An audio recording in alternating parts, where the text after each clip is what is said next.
नमस्कार दोस्तों।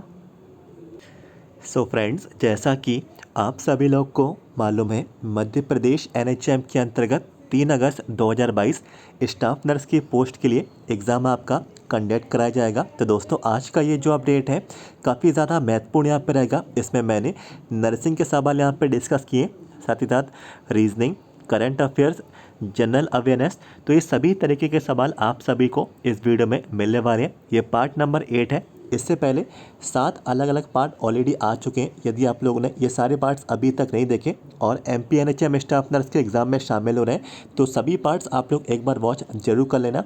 वीडियो के डिस्क्रिप्शन बॉक्स में सभी पार्ट्स की लिंक आपको मैंने प्रोवाइड करा दी। एक एक करके सभी पार्ट्स आप लोग यहाँ पे वॉच कर सकते हैं। काफ़ी हेल्प आपको एग्ज़ाम के लिए मिल जाएगी। सबसे पहले वीडियो को लाइक करें और चैनल को सब्सक्राइब कर लें। एमपीएनएचएम स्टाफ नर्स कोई भी जानकारी अब आपसे ना छूटे तो वीडियो के नीचे जाएं, सब्सक्राइब के रेड बटन को यहाँ पे क्लिक करें। एमपीएनएचएम स्टाफ नर्स हर इन्फॉर्मेशन इसी तरीके से आगे भी पाते रहते हैं। बिल्कुल शुरुआत कर देते हैं अपने अपडेट को, बढ़ जाते हैं पहले सवाल की ओर। तो दोस्तों, पहला जो सवाल मैंने यहाँ पे जो इंक्लूड किया, विच of the following is a method of birth control. तो दोस्तों, कौन सा मेथड यहाँ पे बर्थ कंट्रोल के लिए यहाँ पे इस्तेमाल होता है? तो आईयूडीज़ जो है इसका यहाँ पे आंसर रहेगा। आप लोग उसको याद रखें। इसके बाद H5N1 is a type of influenza virus that cause a highly infectious is known as. तो दोस्तों, H5N1 तरीके का जो यहाँ पे इन्फ्लुएंजा का वायरस रहता है, तो ये किसके द्वारा ये होता है? तो दोस्तों, ये बर्ड फ्लू के थ्रू ये फैलता है। तो दोस्तों, इसको आप लोग याद रखें। इसके बाद अगला सवाल है, पूछ लिया गया, Nipah henipavirus is a dash borne virus that causes Nipah virus infection in human and other animals. तो मीन्स आप लोगों को बताना है निपा जो वायरस है ये किसके थ्रू फैलता है, जो कि ह्यूमंस और एनिमल्स जानवर में इन्फेक्शन को यहाँ पे फैलाता है। तो दोस्तों, ये बैड चमगादड़ के थ्रू फैलता है। तो ये आप लोग उसको याद रखिए। इसके बाद अगला सवाल है, a group of disease characterized by abnormal growth of cells. तो दोस्तों, डिसीज़ मीन्स बीमारियों का ग्रुप, समूह, जो कि इसकी यहाँ पे करेक्टराइजेशन है, मीन्स यहाँ पे इसकी जो विशेषता है एबनॉर्मल ग्रोथ होती है सेल्स की। तो दोस्तों, किस में होती है? तो दोस्तों, ये कैंसर में होती है। और एबनॉर्मल जब ग्रोथ होती है सेल्स की, तब इस स्थिति को कैंसर यहाँ पे बोला जाता है। इसके बाद अगला सवाल है, best method of screening for early detection of carcinoma breast in women aged 40 years. तो दोस्तों, 40 साल से ज़्यादा की जो महिलाएं हैं और उनमें कार्सिनोमा ब्रेस्ट यहाँ पे तो है डिटेक्ट हुआ, और इसको स्क्रीन मीन्स पता करने के लिए कौन सा मेथड यहाँ पे इस्तेमाल होता है? तो दोस्तों, मेमोग्राफी इसको यहाँ पे बोला जाता है। तो इस टर्म को आप लोग जो है याद रखें। अगला सवाल है, इसमें पूछ लिया गया, विच डिसीज़ इज़ नॉट कैंसर। तो कौन सी डिसीज़ कैंसर नहीं होती? तो दोस्तों देखिए, ल्यूकेमिया, कार्सिनोमा, सैरकोमा। तो ये 3 डिसीज़ हैं। तो ये कैंसर की कैटेगरी में नहीं आती, और आप लोग को इन तीनों डिसीज़ के नाम याद रखें। इसके बाद glucocorticoids and mineral corticoids are secreted by. तो दोस्तों, ये जो दोनों चीज़ें हैं, ग्लूकोकॉर्टिकॉइड्स और मिनरल कॉर्टिकॉइड्स, ये किसके द्वारा सीक्रेट होती हैं? तो एड्रिनल ग्लैंड्स के थ्रू ये जो है सीक्रेट होती हैं। इसके बाद अगला सवाल है, the exchange of gas in the lungs take place by. तो दोस्तों, गैस का जो एक्सचेंज है, गैस का जो आदान प्रदान है लंग्स में, तो किसके थ्रू होता है? तो एल्वियोलिस के थ्रू ये होता है। तो उसको भी आप लोग याद रखिए। इसके बाद अगला सवाल है, the components of adolescent health program are except. तो दोस्तों, एडोलेसेंट हेल्थ प्रोग्राम्स के जो कंपोनेंट्स हैं, अलग अलग जो पार्ट्स हैं, तो इसमें दोस्तों कौन सा नहीं होता है? तो विटामिन ए सप्लीमेंटेशन प्रोग्राम। तो vitamin A supplementation program adolescent health program के तहत ये नहीं आता, ये इसका भाग नहीं है। इसके बाद दोस्तों अगला सवाल है, पूछ लिया गया, the dose of tablet albendazole administered to prevent helminth infestation in adolescent. तो दोस्तों, एडोलेसेंट मीन किशोरों में जो टैबलेट एल्बेंडाजोल दी जाती है और हेलमिन्स को रोकने के लिए, तो दोस्तों कितनी ये दी जाती है, इसकी डोज कितनी रहती है? तो 400 mg ये होती है। इससे पहले वाले वीडियो में भी टैबलेट एल्बेंडाजोल के थ्रू हम लोगों ने यहाँ पे एक क्वेश्चन यहाँ पे सॉल्व किया था। उस सवाल की लैंग्वेज अलग थी और इस सवाल की भी लैंग्वेज यहाँ पे अलग है। तो दोनों को आप लोग जो है याद रखें। और डोज यहाँ पे जो एडोलेसेंट किशोरों को यहाँ पे जो दी जाती है, तो ये 400 mg की यहाँ पे रहती है, तो आप लोग इसको याद जरूर रखिएगा। इसके बाद menstrual hygiene scheme MHS was implemented for adolescent girls in the group age of. तो दोस्तों MHS मीन्स मेंस्ट्रुअल हाइजीन जो स्कीम जो यहाँ पे चलाई गई, इम्प्लीमेंट की गई, जो कि किशोर लड़कियों के लिए है। तो दोस्तों ये कौन से एज की लड़कियों के लिए यहाँ पे रहती है? तो दोस्तों 10 से 19 साल यहाँ पे जो एज है, तो ये इसके लिए ये स्कीम यहाँ पे चलाई गई। इसके बाद दोस्तों अगला सवाल है, Mala D tablet is an oral contraceptive और birth control pill, it contains combination of 2 hormonal medicine. तो दोस्तों मालाडी जो टैबलेट है एक तरीके का oral contraceptive birth control pill है, और इसमें दोस्तों 2 अलग अलग तरीके के हार्मोन्स मेडिसिन यहाँ पे पाए जाते हैं। तो दोस्तों कौन कौन से होते हैं?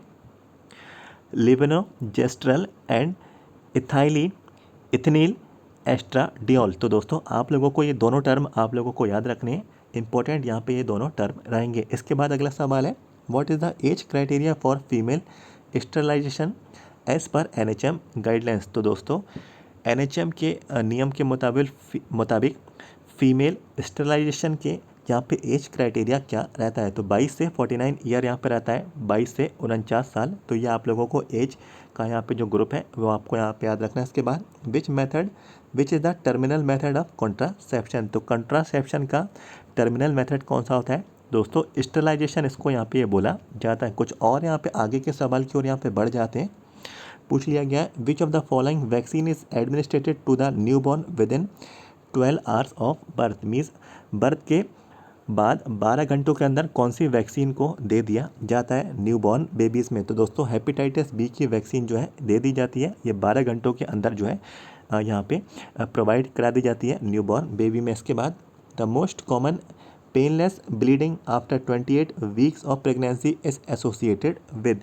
तो दोस्तों आप लोगों को बताना है मोस्ट जो कॉमन यहाँ पे पेनलेस ब्लीडिंग जो होती है, जो कि 28 वीक ऑफ प्रेगनेंसी मीन्स 28 हफ्ते प्रेगनेंसी के बाद। तो दोस्तों इसको देखिए किस चीज़ से जुड़ा है, तो देखिए प्लेसेंटा प्रीविया से ये एसोसिएटेड है, ये से जुड़ा है। इसके बाद अगला सवाल है, a programme prevent and manage the major childhood illness like diarrhoea, acute respiratory infection, measles, malaria, malnutrition. तो दोस्तों जो प्रोग्राम जो यहाँ पे जुड़ा हुआ है रोकथाम के लिए, किसके लिए? Diarrhoea, respiratory infection, measles, malaria, malnutrition. तो इसको प्रोग्राम का नाम क्या दिया गया? तो integrated management of newborn and child illness. तो इस प्रोग्राम के नाम को आप लोगों को याद रखना है, इंपॉर्टेंट सवाल है।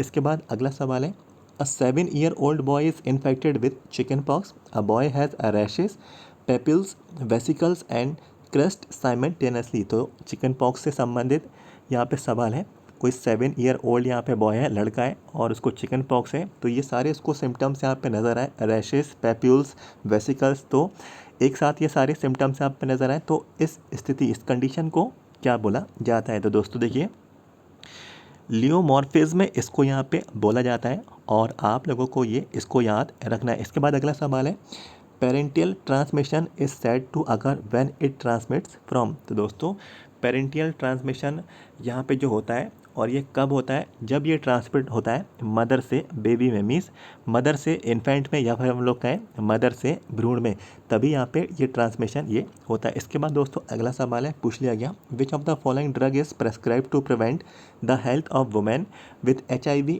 During pregnancy after delivery. Means after delivery के बाद HIV ग्रस्त महिला को ड्रग यहाँ पे जो प्रोवाइड कराई जाती है, और ये प्रोटेक्शन के लिए होती है। तो ये इसको ड्रग्स को क्या बोलते हैं? तो देखिए एंटायरोवायरल ड्रग्स इसको यहाँ पे बोला जाता है। और दोस्तों ये जो ड्रग है डिलीवरी के बाद HIV जो महिला जो रहती हैं और उनको इसकी रोकथाम के लिए, मीन्स इसकी प्रिवेंशन के लिए यहाँ पे ड्रग दी जाती है। तो इन ड्रग्स को एंटायरोवायरल ड्रग्स यहाँ पे बोलते हैं। इसके बाद अगला सवाल है, the muscular wall of uterus is. तो यूटरस की जो मस्कुलर वॉल है इसको क्या बोलते हैं?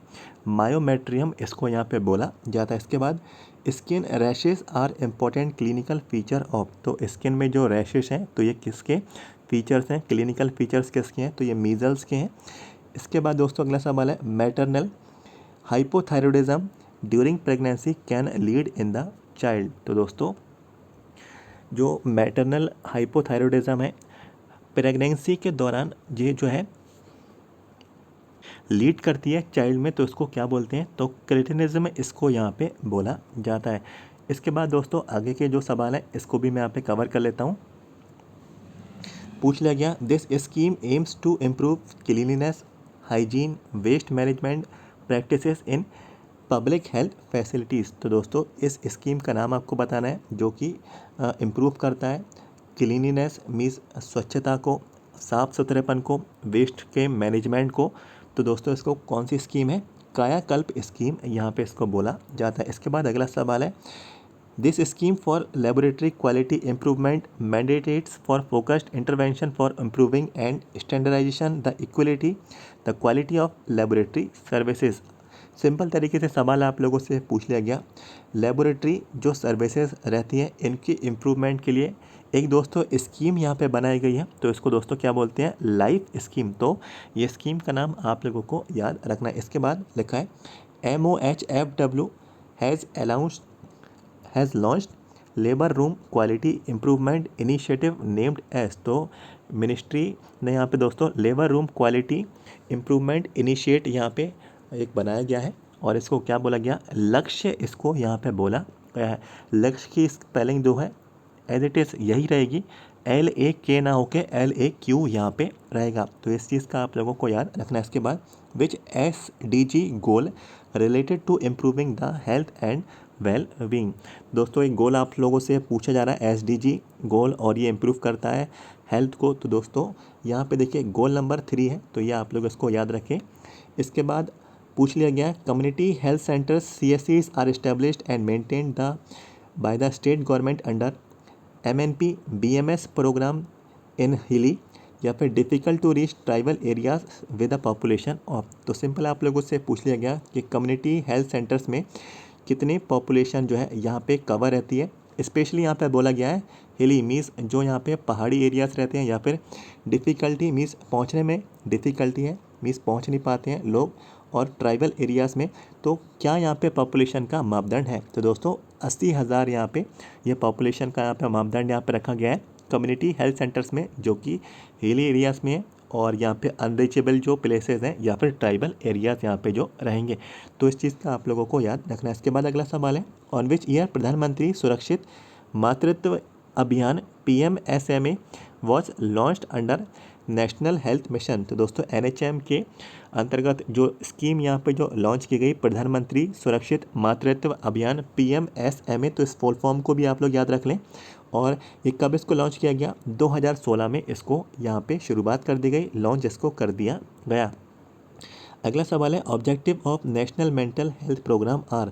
तो नेशनल मेंटल हेल्थ प्रोग्राम के क्या क्या यहाँ पे ऑब्जेक्ट हैं, क्या क्या यहाँ पे लक्ष्य हैं, तो दोस्तों कम्युनिटी पार्टिसिपेशन, कम्युनिटी में पार्टिसिपेट करना, इस चीज़ को प्रमोट करना, साथ ही साथ application of mental health knowledge को यहाँ पे इस चीज़ को यहाँ पे प्रमोट करना, और लिखा है मेंटल हेल्थ केयर। तो मेंटल हेल्थ केयर को यहाँ पे प्रोवाइड कराना, मेंटल हेल्थ केयर की इंफॉर्मेशन जो है यहाँ पे रहती है इसको एक्सेस करना, प्रोवाइड कराना। तो ये कुछ यहाँ पे ऑब्जेक्टिव रहेंगे नेशनल मेंटल हेल्थ प्रोग्राम के अंतर्गत। इसके बाद अगला सवाल है, is the main M of पोषण अभियान। तो पोषण अभियान का, पोषण जो अभियान, तो इसका एम क्या है, लक्ष्य क्या है, improve nutritional outcomes for children. तो बच्चों के लिए न्यूट्रिशन प्रोवाइड कराना, improve nutrition outcome for pregnant women. तो प्रेग्नेंट जो महिला हैं उनके लिए भी पोषण देना, साथ ही साथ nutritional outcomes for lactating mother. तो लैक्टेटिंग जो मदर्स हैं उनको भी न्यूट्रिशन प्रोवाइड कराना, ओवरऑल जो है न्यूट्रिशन प्रोवाइड ये कराता है। और इसी चीज़ से समझ चुके होंगे पोषण, तो पोषण को हिंदी में पोषण को इंग्लिश में न्यूट्रिशन ही यहाँ पे बोला जाता है, और न्यूट्रिशन यहाँ पे प्रोवाइड कराया जाता है इस स्कीम या फिर अभियान के अंतर्गत।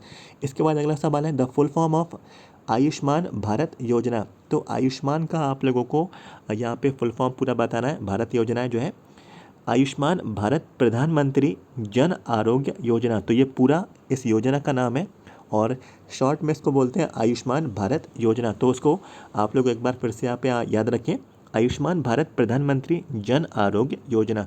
तो पूरा नाम आप लोग उसको याद रख लें। इसके बाद पूछ लिया गया, हाउ मैनी मेंबर्स पर family can be enrolled under JAY। तो PMJAY जो है इस स्कीम में कितने मेंबर्स जो है फैमिली में एनरोल हो सकते हैं, इसमें आप पे लिस्ट हो सकते हैं इस स्कीम के अंतर्गत। तो दोस्तों कोई भी लिमिट इसमें यहाँ पे नहीं है, तो ये आप लोगों को याद रखना है। Mission Parivar Vikas is an initiative directed to. तो मिशन परिवार जो विकास है और ये किस चीज़ को प्रमोट करता है, तो ये दोस्तों फैमिली के प्लानिंग को प्रमोट करता है। फैमिली प्लानिंग यहाँ पे प्रमोशन में इस्तेमाल होता है। इसके बाद अगला सवाल है which gives home treatment for newborns by ASHA. तो जो आशा कार्यकर्ता है तो ये होम ट्रीटमेंट देते हैं न्यू बोर्न्स को, नवजात शिशुओं को। तो दोस्तों किसके तहत है, HBNC के तहत है। तो ये आप लोगों को इसको याद रखना है। इसके बाद दोस्तों अगला सवाल है, पूछ लिया गया प्रधानमंत्री सुरक्षित Matritva Abhiyan PMSMA aims to provide assured comprehensive and quality antenatal care free of cost universal to all pregnant women on the dash of every month. तो आपको डेट बतानी है और ये सारी सुविधाएं जो है सरकार द्वारा जो दी जाती हैं, जैसे कि देखिए एंटीनेटल केयर, तो इस तरीके की केयर है। और यहाँ पे देखिए फ्री ऑफ कॉस्ट ये सारी चीज़ें मिलती हैं। और पूरे यूनिवर्स में, पूरे ब्रह्मांड में सभी यहाँ पे जो प्रेग्नेंट जो वुमेन्स हैं, महिला हैं, तो दोस्तों कौन से डेट को दोस्तों 9th ऑफ एवरी मंथ, तो हर महीने की जो 9 तारीख है उसमें इस चीज़ को यहाँ पे ये प्रोवाइड कराते हैं PMSMA के तहत। अगले सवाल की ओर यहाँ पे बढ़ जाते हैं। पूछ लिया गया MAA mother absolute affection is to revitalise effort towards promotion protection and support of dash practices. तो दोस्तों यहाँ पे देखिए एक तरीके का एफर्ट है मदर्स एब्सोल्यूट अफेक्शन, और ये प्रमोट करता है, प्रोटेक्शन करता है और सपोर्ट यहाँ पे देता है किस चीज़ को, देखिए breast feeding and complementary feeding. तो इस चीज़ को आप लोगों को याद रखना है। इसके बाद अगला सवाल है, पूछ लिया गया according to NSP TB elimination has been integrated into 4 strategic pillars. तो 4 अलग अलग यहाँ पे स्तंभ हैं, पिलर्स हैं, जो कि ट्यूबरक्लोसिस को एलिमिनेट करने के लिए बनाए गए हैं। तो क्या क्या स्तंभ हैं, detect, treat, prevent, build. Means यहाँ पे डिटेक्शन करेंगे, फिर उसका ट्रीटमेंट करेंगे, फिर प्रिवेंशन करेंगे, फिर उसको बिल्डिंग करेंगे। तो ये 4 अलग अलग पिलर्स हैं, आप लोगों को याद रखना है। इसके बाद CBHI स्टैंड फॉर, तो CBHI का फुल फॉर्म आपको बताना है central bureau of health intelligence. तो ये आप लोगों को फुल फॉर्म याद रखना है। इसके बाद filariasis is the common term for group of diseases caused by. तो एक कॉमन टर्म है और फाइलरिस जो है किस समूह की डिसीजेस बीमारियों के अंतर्गत यहाँ पे आती हैं। तो दोस्तों पैरासिटिक नेमाटोड्स इसको यहाँ पे बोलते हैं और ये इसके द्वारा होता है। इसके बाद अगला सवाल है diphtheria is an infection caused by strains of bacteria called. तो डिप्थीरिया का आप लोगों को यहाँ पे स्ट्रेन बताना है जो बैक्टीरिया होता है। तो दोस्तों देखिए कॉरिनेबैक्टीरियम इसको यहाँ पे बोला जाता है। तो ये टर्म आप लोगों को याद रखना है। इसके बाद दोस्तों अगला सवाल है a disease that result in non reversible pathological alteration and leaves residual disability is called. तो दोस्तों इसको बोलते हैं क्रोनिक डिसीज़। इसके बाद अगला सवाल है which are the following programme deals with training health personnel in basic newborn care and resuscitation. तो दोस्तों न्यूबॉर्न बेबीज़ के लिए एक यहाँ पे पर्सनल ट्रेनिंग यहाँ पे प्रोग्राम है। तो इस प्रोग्राम को क्या बोला जाता है, तो दोस्तों इस प्रोग्राम को NSSK यहाँ पे ये बोला जाता है। और दोस्तों आप लोगों को NSSK का मतलब भी आना चाहिए। NSSK को क्या बोलते हैं, तो दोस्तों NSSK को बोलते हैं नवजात शिशु सुरक्षा कार्यक्रम। तो इस चीज़ को भी आप लोगों को याद रखना है। इसके बाद अगला सवाल है the main component of essential newborn care are. तो सबसे यहाँ पे मेन कंपोनेंट क्या रहेगा न्यूबॉर्न को केयर करने के लिए, सुरक्षा करने के लिए। तो देखिए प्रिवेंशन ऑफ हाइपोथर्मिया, तो हाइपोथर्मिया के प्रिवेंशन को, और प्रिवेंशन ऑफ इन्फेक्शन के प्रिवेंशन को, रोकथाम को। इसके बाद अगला सवाल है, पूछ लिया गया transmission of maternal antibodies into the unborn child through the placenta is an example of. तो दोस्तों ट्रांसमिशन मीन्स ट्रांसमिट हो रहा है, क्या चीज़ ट्रांसमिट हो रही है, एंटीबॉडीज़, और ये किसके थ्रू हो रही है, प्लेसेंटा के थ्रू। किस में हो रही है, अनबॉर्न चाइल्ड, जो कि ऐसा शिशु जो अभी तक जन्मा नहीं है। तो इस तरीके की इम्यूनिटी को क्या बोलते हैं, तो पैसिव इम्यूनिटी इसको यहाँ पे बोला जाता है। अगला सवाल है during pregnancy constipation can be caused due to. तो दोस्तों प्रेगनेंसी के दौरान कॉन्स्टिपेशन जो होता है तो इसका कारण क्या है, तो देखिए डिहाइड्रेशन है, आयरन सप्लीमेंट्स के थ्रू भी हो जाता है और ओपिएट एनाल्जेसिया के थ्रू भी ये होता है। तो ये आप लोगों को याद रखना है। कुछ और सवाल है आरबीएस के स्टैंड फॉर, तो आरबीएस के का फुल फॉर्म बताना है, राष्ट्रीय बाल स्वास्थ्य कार्यक्रम, तो ये फुल फॉर्म आप लोग याद रखें। इसके बाद आयुष्मान भारत योजना providing health care of rupees, तो आयुष्मान भारत जो योजना है और ये कितने रुपए का हेल्थ कवर करता है, तो यहाँ पे देखिए 5 लाख पर फैमिली पर ईयर, प्रति फैमिली पे 5 साल और प्रति साल, तो ये आप लोगों को इसको याद रखना है, 5 लाख पर फैमिली पर ईयर। तो दोस्तों ये तो थे नर्सिंग के सवाल। नर्सिंग के 80 सवाल आप लोगों से आपकी परीक्षा में पूछे जाएंगे। बाकी के जो 20 सवाल हैं आपके रीजनिंग और जीके वाले पोर्शन से ये कवर किए जाएंगे। तो नर्सिंग के करीब करीब मैंने आपके साथ ये 50 सवाल यहाँ पे डिस्कस कर लिए। अब दोस्तों बढ़ जाते हैं अगले पोर्शन की ओर, वो रहेगा हमारा जीके का। तो जीके के कुछ सवाल भी इसमें मैंने यहाँ पे इंक्लूड कर लिए, जैसे कि देखिए general knowledge and current affair, तो कौन कौन से सवाल आप लोगों के इसमें यहाँ पे पूछे जाते हैं। तो जो सवाल यहाँ पे जो मैंने इंक्लूड किए मध्य प्रदेश से संबंधित रहेंगे। और देखिए पहला सवाल है चीफ मिनिस्टर ऑफ मध्य प्रदेश, तो आप लोग को मालूम होना चाहिए मध्य प्रदेश के मुख्यमंत्री कौन है, तो शिवराज सिंह चौहान है, तो ये आप लोग जो है इसको याद रखें। इसके बाद हेल्थ मिनिस्टर ऑफ मध्य प्रदेश, तो मध्य प्रदेश के स्वास्थ्य मंत्री कौन है, तो दोस्तों डॉक्टर प्रभुराम चौधरी, तो इस नाम को भी आप लोग अपॉइंटमेंट को याद रखें। इसके बाद मध्य प्रदेश इस्टेब्लिशमेंट डे, तो दोस्तों मध्य प्रदेश का स्थापना दिवस कब मनाया जाता है, तो दोस्तों 1 नवंबर को ये इसको मनाया जाता है, तो आप लोग याद रखें। लता मंगेशकर किशोर कुमार फ्रॉम, तो दोस्तों लता मंगेशकर किशोर कुमार दोनों मध्य प्रदेश से संबंधित हैं। लता मंगेशकर दोस्तों इंदौर से हैं और किशोर कुमार जो है वो खंडवा जिले से संबंधित हैं। इसके बाद अगला सवाल है कैप्टन रूप सिंह स्टेडियम इन, तो कैप्टन रूप सिंह जो स्टेडियम है क्रिकेट स्टेडियम है ये कहाँ है, तो दोस्तों ये ग्वालियर में है, आप लोग इसको याद रखें। इसके बाद इंडस्ट्रियल कैपिटल ऑफ मध्य प्रदेश, तो औद्योगिक राजधानी मध्य प्रदेश की क्या है, औद्योगिक जो राजधानी है वो इंदौर है, और वैसे मध्य प्रदेश की राजधानी भोपाल है, आप सभी को मालूम ही है। इसके बाद दोस्तों अगला सवाल है Madhya Pradesh high court situated in, तो मध्य प्रदेश उच्च न्यायालय कहाँ पर है, तो दोस्तों ये जबलपुर में है, तो इसको भी आप लोग याद रखें। अगला सवाल है गवर्नर ऑफ मध्य प्रदेश, तो मध्य प्रदेश के गवर्नर राज्यपाल कौन है, तो मंगू भाई सी पटेल, तो ये कुछ ही समय पहले का अपॉइंटमेंट है और ये मध्य प्रदेश की करंट जीके में भी पूछा जाता है, गवर्नर मध्य प्रदेश के राज्यपाल कौन है, तो मंगू भाई सी पटेल इसका आंसर है, आप लोग इसको याद रखें। इसके बाद शौर्य स्मारक लोकेटेड इन, तो शौर्य स्मारक जो है मध्य प्रदेश में कहाँ स्थित है, तो दोस्तों ये भोपाल में है, आप लोग इसको याद रखिएगा।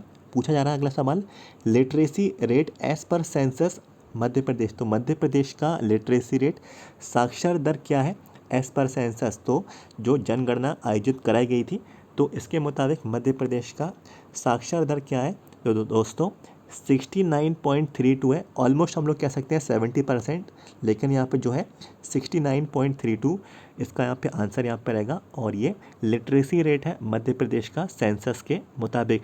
तो ये कुछ सवाल मैंने आपके साथ यहाँ पे जीके और करंट अफेयर के डिस्कस किए, सभी सवाल यहाँ पे मध्य प्रदेश से संबंधित थे, तो ये मैंने आपके साथ यहाँ पे डिस्कस कर लिए। अब दोस्तों बढ़ जाते हैं, अगला जो पोर्शन है वो रहेगा हमारा रीजनिंग का पोर्शन। तो रीजनिंग के बहुत ही आसान से सवाल आप लोगों के इसमें आप पूछे आते हैं, बस थोड़ा सा ही दिमाग इसमें आप लोगों को लगाना है। तो दोस्तों देखिए पहला सवाल यहाँ पे जो मैंने कवर किया है इसमें आप लोगों से पूछ लिया गया a man walks 5 kilometre toward south, तो कोई मैन है, कोई आदमी है 5 किलोमीटर साउथ की ओर चल रहा है। इसके बाद दोस्तों बोला जा रहा है देन टर्न्स टू राइट, और फिर उसके बाद ये राइट सीधी दिशा में ये मुड़ गया और यहाँ से ये 3 किलोमीटर चल गया। इसके बाद बोला जा रहा है then he turns to the left, दोबारा ये लेफ्ट डायरेक्शन में मुड़ गया और ये 5 किलोमीटर चल गया। अब ये पूछा जा रहा है आपसे in which direction he is from the starting place, means starting place से अब ये कौन सी डायरेक्शन में है, कौन सी दिशा में है। तो ऑप्शंस आप लोगों को ये दे दिए गए हैं। कैसे इसको सॉल्व करना है, आप लोगों को सेम टू सेम वही प्रोसीजर फॉलो करना है इससे पहले वाले वीडियो में जो मैं आपको बता चुका हूँ। डायरेक्शंस आप लोगों को ड्रॉ कर लेनी है, तो डायरेक्शन मैं यहाँ पे ड्रॉ कर लेता हूँ। ये होती है ईस्ट, ये होती है वेस्ट, ये होती है दोस्तों नॉर्थ, और यहाँ पे दोस्तों देखिए ये होती है इसके अपोजिट में साउथ डायरेक्शन। अब दोस्तों यहाँ पे देखिए पहला आप लोगों से यहाँ पे बोला जा रहा a man walks 5 kilometre towards south. तो ये देखिए ये इसका स्टार्टिंग पॉइंट है, मैन यहाँ से चलेगा ये वाले पॉइंट से, तो यहाँ से ये मैन चलेगा यहाँ पे और यहाँ पे बोला है 5 किलोमीटर ये साउथ डायरेक्शन की ओर चल गया। तो दोस्तों हमने इसको 5 किलोमीटर इसको यहाँ पे ड्रॉ कर दिया, हमने ये एज्यूम कर लिया कि ये 5 किलोमीटर साउथ डायरेक्शन में गया। देखिए साउथ डायरेक्शन है ये। इसके बाद बोला then turn to the right after walking 3 kilometre. बोला जा रहा है आपसे इसके बाद ये राइट डायरेक्शन में मुड़ गया, तो राइट डायरेक्शन ये होगी और ये 3 किलोमीटर फिर ये चल गया, तो 3 मैंने यहाँ पे लिख दिया। इसके बाद बोला है he turns to the left. अब दोस्तों देखिए ये लेफ़्ट डायरेक्शन में मुड़ गया, तो लेफ़्ट डायरेक्शन में ये मुड़ेगा तो कुछ इस तरीके से ये मुड़ेगा और बोला जा रहा है वॉक 5 किलोमीटर, तो ये 5 किलोमीटर यहाँ से करीब करीब ये चल गया। अब पूछा गया है now in which direction he is from the starting point. तो दोस्तों देखिए ये इसका स्टार्टिंग पॉइंट था, यहाँ से ये चला था और यहाँ से पूछा जा रहा है इसकी डायरेक्शन यहाँ पे क्या रहेगी। तो देखिए ये हो गया यहाँ पे साउथ और ये हो गया यहाँ पे वेस्ट, तो साउथ वेस्ट डायरेक्शन में ये अभी यहाँ पे वॉक कर रहा है और इसकी डायरेक्शन साउथ वेस्ट यहाँ पे ये रहेगी। तो दोस्तों इस सवाल में स्टार्टिंग प्लेस से इसकी डायरेक्शन पूछी गई थी और स्टार्टिंग प्लेस से साउथ वेस्ट यहाँ पे इसकी डायरेक्शन हुई। और दोस्तों यदि आप लोगों से सिंपल पूछ लेते कि अब इसकी फाइनल यहाँ पे डायरेक्शन क्या है, फाइनल इसकी दिशा क्या है, तो देखिए फाइनल इसकी दिशा क्या बनती, ये देखिए ये साउथ है और ये भी साउथ है, तो ये साउथ डायरेक्शन में मूव करता। लेकिन इसमें आप लोगों से ऐसा नहीं पूछा गया था, स्टार्टिंग प्लेस से पूछी गई थी, तो हमने यहाँ पे इसकी डायरेक्शन फाइंड यहाँ पे कर ली। तो इस चीज़ का आप लोगों को याद रखना है, इसलिए ये सवाल मैंने इसमें यहाँ पे कवर किया।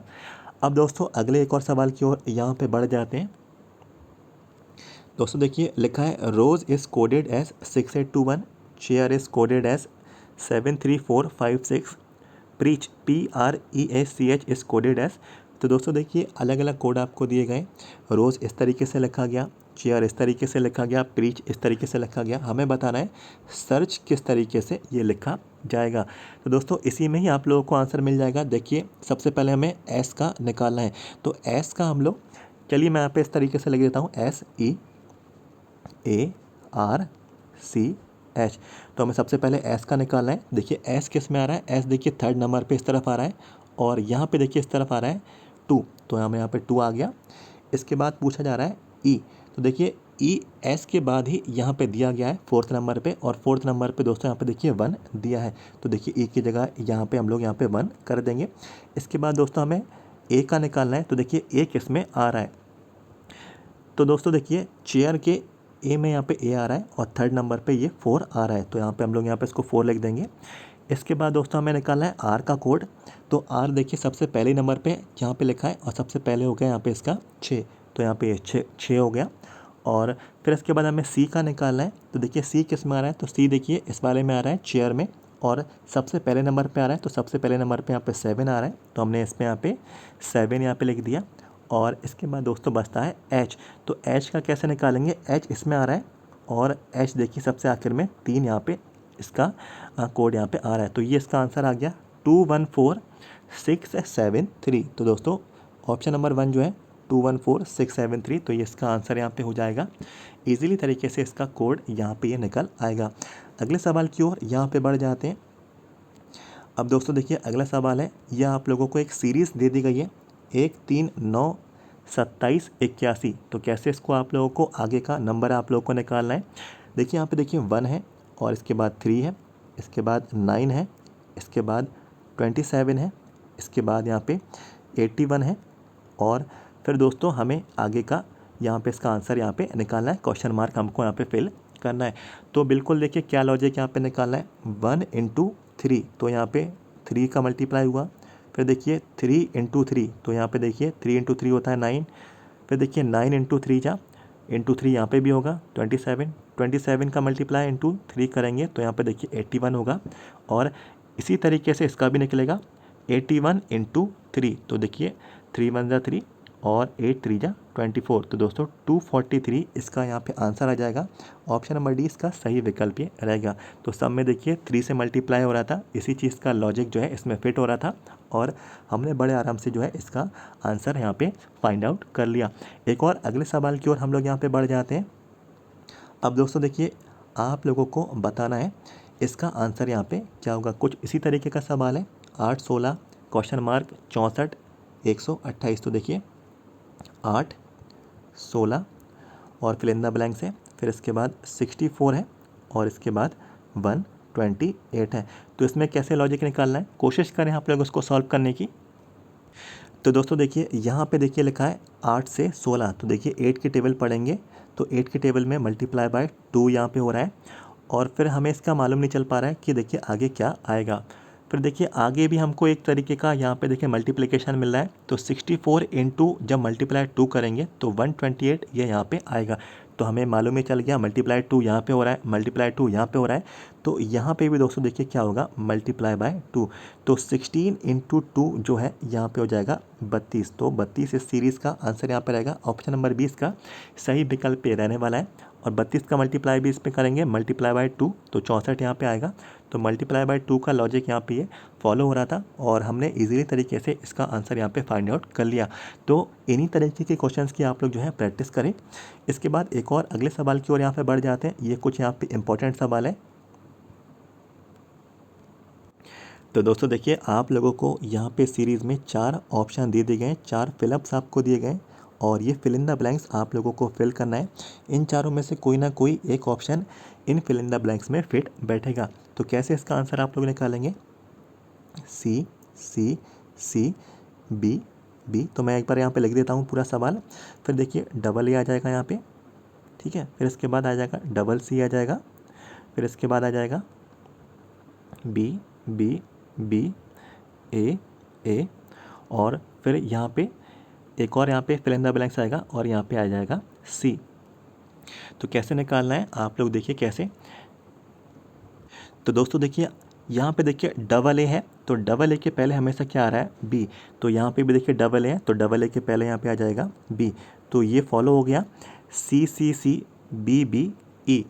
और यहाँ पे दोस्तों देखिए आगे के जो टर्म है इनका कैसे निकालेंगे फिल इन द ब्लैंक्स का। तो दोस्तों आप सभी लोग जब सीरीज़ को रीड करेंगे आप लोगों को इजीली आंसर इसमें ही मिल जाएगा। देखिए 3 सी साथ में आ रहे हैं, फिर देखिए 3 बी यहाँ पे साथ में आ रहे हैं। अब दोस्तों यहाँ पे देखिए 2 ए यहाँ पे आप लोगों को दिए गए तो 2 ए के बाद दोस्तों एक और ए यहाँ पे आएगा। तो देखिए 3 ए भी हम लोगों के यहाँ पे कंप्लीट हो गए। तो ये वाला फिलअप हम लोग का यहाँ पे फिल हो गया और यहाँ पे हमको क्या मिल गया ए। तो मैंने यहाँ पे ए लिख दिया और यहाँ पे बी भी मिल गया था तो बी भी मैंने यहाँ पे लिख दिया। तो बी और ए हमें 2 यहाँ पे मिल चुके हैं। और यहाँ पे दोस्तों देखिए 2 सी यहाँ पे हो रहे हैं और 2 सी मतलब एक और सी होगा तभी सी सी सी यहाँ पे ये बनेगा। तो यहाँ पे भी सी मिल गया और ऑलरेडी हमें यहाँ पे ए मिल चुका था। और यहाँ पे दोस्तों 2 ए है तो यहाँ पे भी दोस्तों एक और ए यहाँ पे आ जाएगा। तो बी ए सी ए इसका यहाँ पे आंसर हो जाएगा और बड़ा ही आसान था। 2 ए के पहले हमेशा बी आ रहा था तो हमने यहाँ पे बी कर दिया। इसके बाद हमें मालूम चल गया ट्रिपल सी आ रहा है फिर ट्रिपल बी आ रहा है तो फिर 2 ए है तो हमने यहाँ पे एक और ए यहाँ पे फिल कर दिया। तो देखिए 3 ए यहाँ पे हो गए। और इसके बाद दोस्तों देखिए यहाँ पे 3 बी है और यहाँ पे सिर्फ 2 सी आ रहे हैं तो 2 सी है तो हमेशा 3 आ रहे हैं। तो देखिए सी यहाँ पे भी 3 हो जाएंगे और यहाँ पे देखिए 2 ए है और हमेशा यहाँ पे देखिए 2 एक और ए यहाँ पे आ जाएगा तो यहाँ पे 3 ए यहाँ पे भी हो जाएंगे। तो देखिए हमें आंसर मिल चुका है सी सी सी बी बी बी ए सी सी सी बी बी बी ए। तो देखो यहाँ पे जो है सबरे लेटर जो है 3 एक साथ यहाँ पे आपको दिए जा रहे हैं। तो इसका जो राइट आंसर है बी ए सी ए यहाँ पे रहेगा। तो ऑप्शन नंबर 20 का सही विकल्प ये रहने वाला है। तो कुछ इन्हीं तरीके के क्वेश्चंस की आप लोग प्रैक्टिस करें। इजीली तरीके से आपके रीजनिंग के सवाल भी आप लोगों के आसानी से बन जाएंगे। लॉजिक फाइंड करना आप लोगों को आना चाहिए। और जैसा कि मैं ऑलरेडी आपको बता चुका हूँ ये पार्ट नंबर 8 है। इससे पहले 7 अलग अलग पार्ट ऑलरेडी आ चुके हैं। MP NHM स्टाफ नर्स का एग्ज़ाम अगर आप लोग शामिल हो रहे हैं 3 अगस्त को, तो ये सारे पार्ट आप लोग वॉच कर लेना। वीडियो के डिस्क्रिप्शन बॉक्स में लिंक मैंने आपको सातों पार्ट की प्रोवाइड करा दी और काफ़ी हेल्प आपको एग्ज़ाम के लिए इन्हीं पार्ट्स में से ही आप लोगों को मिल जाएगी। और जितने भी कैंडिडेट्स को MP स्टाफ नर्स के प्रीवियस पेपर्स यदि आप लोगों को चाहिए तो आप सभी को बताना चाहता हूँ 11 क्वेश्चन पेपर्स मेरे पास यहाँ पे अवेलेबल हैं और इसकी PDF फाइल यहाँ पे रहेगी। ये PDF फाइल आपको अगर यहाँ पे चाहिए तो 150 रुपीज़ इसका यहाँ पे अमाउंट रहेगा। और इसके लिए हमारा चैनल का व्हाट्सएप नंबर है 7415543659। इस पर आप लोग हमें व्हाट्सएप पे मैसेज कर दें, सारी जानकारी आप लोगों को प्रोवाइड करा दी जाएगी। और ये अपडेट कैसा लगा ज़रूर बताएं। सबसे पहले वीडियो को लाइक ज़रूर करें और अपने फ्रेंड्स लोगों को इस वीडियो को बिल्कुल आप लोग शेयर कर सकते हैं। और कमेंट बॉक्स में आप लोगों को कमेंट करके बताना ये अपडेट आपको पसंद आया या फिर नहीं आया। आगे का पार्ट यदि आप लोग चाहते हैं या फिर नहीं चाहते हैं तो ये सारी जानकारी आप लोग कमेंट पे आप लोग जो है टाइप कर दें। चैनल को सब्सक्राइब कर लें, MP NHM स्टाफ नर्स कोई भी जानकारी ना छूटे तो वीडियो के नीचे जाएं, सब्सक्राइब के रेड बटन को आप क्लिक करें। MP NHM स्टाफ नर्स हर इन्फॉर्मेशन इसी तरीके से आगे भी पाते रहें। तो मिलते हैं आपसे अगले वीडियो में। Thank you so much.